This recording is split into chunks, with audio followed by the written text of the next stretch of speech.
हेडलाईनचे प्रस्तुत करता घरकुल मसाले, दे रोजच्या जेवणाला मायेची चव घरकुल मसाले।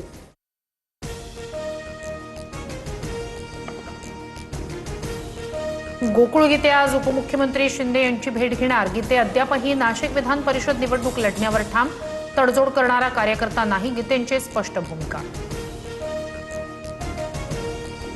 उपमुख्यमंत्री शिंदे यांनी संध्याकाळी 7 वाजता तातडीची बैठक बोलावली। नंदनवन निवासस्थानी नाशिकच्या बंडखोरीवर चर्चा, तोडगा निघणार का याकडे लक्ष। विधान परिषद निवडणुकीत पैशांचा मोठ्या प्रमाणात वापर, निवडणूक धनदांडग्यांची झाली आहे। शिंदेंच्या शिवसेनेचे नेते हेमंत पाटील यांचा महायुतीला घरचा आहेत, राजूरकरांच्या प्रचाराकडे पाठ फिरवली। अतुल लोंढे यांनी भाजपवर केलेला आरोप काँग्रेस नगरसेवकानंच फेटाळला। भाजपकडून नागपूरमधील नगरसेवकाला 10 लाखांची ऑफर दिल्याचा लोंढे यांचा आरोप। पुरावा असेल तर बोला, काँग्रेस नगरसेवक संजय महाकळकर यांचा घरचा आहे। पुणे विधान परिषद निवडणूक बिनविरोध होताच काँग्रेसमधला अंतर्गत वाद पेटला। अरविंद शिंदेंकडून प्रदेशाध्यक्ष हर्षवर्धन सपकाळ यांची पक्षश्रेष्ठींकडे तक्रार, कुणाशीही चर्चा न करता पवारांच्या उमेदवाराला पाठिंबा दिल्याचा आरोप।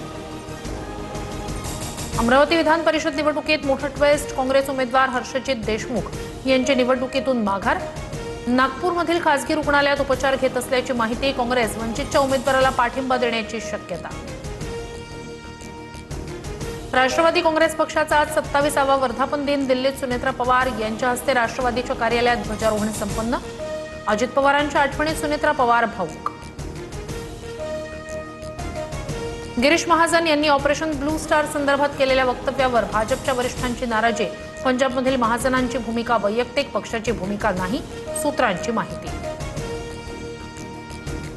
मुंबईतील पांढऱ्या पट्ट्यांवरून वाद पेटला, सांस्कृतिक दहशतवाद खपवून घेतला जाणार नाही, पांढरे पट्टे मारणाऱ्याच्या तोंडाला काळं फासणार, जैन धर्मगुरूंसाठी रंगवलेल्या रस्त्यांवरून मनसेचा इशारा।